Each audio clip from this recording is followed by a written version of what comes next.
င်္ဂလာရှိတဲ့မြန်မာလက်တကူခါသမယမှာကြည့်ရှုသူမိတ်ဆွေပေါင်းကိုစိတ်နှဖျားကျမ်းမာထမ်းကြပါစေလို့ဥစ္စာပထမဆုမကောင်းတောင်းပေးလိုက်ပါရရှင်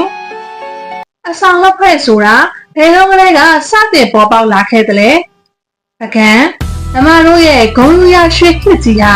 ဘာသာရေးနဲ့ရည်ကျင်းမှုတွေထုံးကားခဲ့တာမဟုတ်ပါဘူး။စမ်းကြဲတဲ့လောကီပညာရပ်တွေနဲ့အဆောင်အယောင်တွေရဲ့စွမ်းမကဟာလည်းနာမည်ကလေကြီးလက်အထိအမြင့်တွယ်ခဲ့တာပါ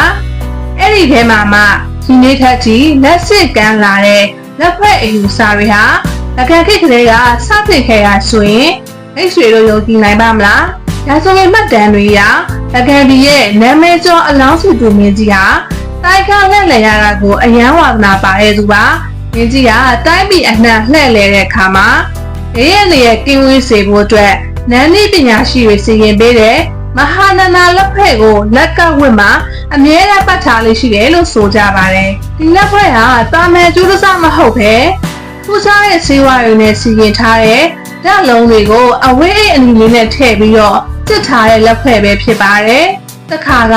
မင်းကြီးဟာတဟောတစ်ခုပေါ်မှာစခန်းချနားနေခြင်းမှာ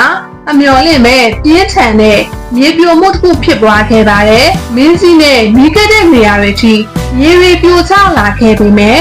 သူဆန္ဒကတော့မင်းကြီးရှိနေတဲ့နေရာအတိအကျမှာမြေပြားတောက်ဆောင်တစ်ခုလိုခိုင်ခန့်နေခဲ့ပါတယ်ဒီကရဲမက်တွေအော်နေကြစင်ပါပဲမင်းကြီးကသူ့ရဲ့လက်ကဝိကလက်ဖက်ကိုမြှောက်ပြပြီးတော့ဒါဟာတိုင်းပြည်ကိုဆောက်ရှောက်တဲ့စွမ်းအားလို့မိတ်ကြားခဲ့ပါတယ်ဒီလက်ဖက်တွေထဲမှာဘာတွေပါလဲရှေးစာဆိုတွေအရာငကားပတ်တဲ့အမြစ်တွေမိုးချိုးသွားကရတဲ့တန်တိုးတန်ဆတွေနဲ့အင်းကွက်ရေးထားတဲ့ရွှေပြားလေးတွေကိုထည့်သွင်းစီရင်ထားတာပါစီရင်တဲ့အခါမှာလည်းအောင်မြင်နေပြီးတော့ဂါရာပေါင်းထောင်တောင်းချီပြီးတော့မန်းမှုံရပါတယ်ဒါဟာရုပ်ဝတ္ထုတစ်ခုထက်စိတ်စွမ်းအားနဲ့ဓာတ်စွမ်းအားကိုပေါင်းစပ်ထားတဲ့အကာအကွယ်တစ်ခုပဲဖြစ်ပါတယ်ဒီနေ့ခေတ်မှာလည်းကျမတို့ရဲ့မိဘဘိုးဘွားတွေကကလေးငယ်တွေရဲ့လက်ကဝတ်တွေမှာ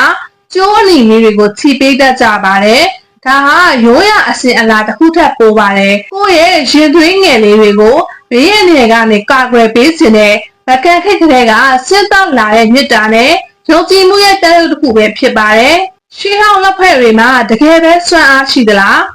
အမမဟုတ်အဲ့ဒီပေါ်မှာထားတဲ့ကျမတို့ရဲ့ယုံကြည်မှုကပဲအစွမ်းထက်တာလားမိတ်ဆွေတို့ရောဗကန်ခိတ်ကစဉ်းတက်လာတဲ့ဒီလိုလက်ဖက်တွေကြောင့်ဘာတွေထပ်သိထားပြီလဲဒါကတော့ရာစုနှစ်ပေါင်းများစွာကြာရှည်ခဲ့တဲ့မြမလက်ဖက်တွေရဲ့နှုတ်ဆက်ဆန်းကျဲစွမ်းမကားပဲဖြစ်ပါတယ်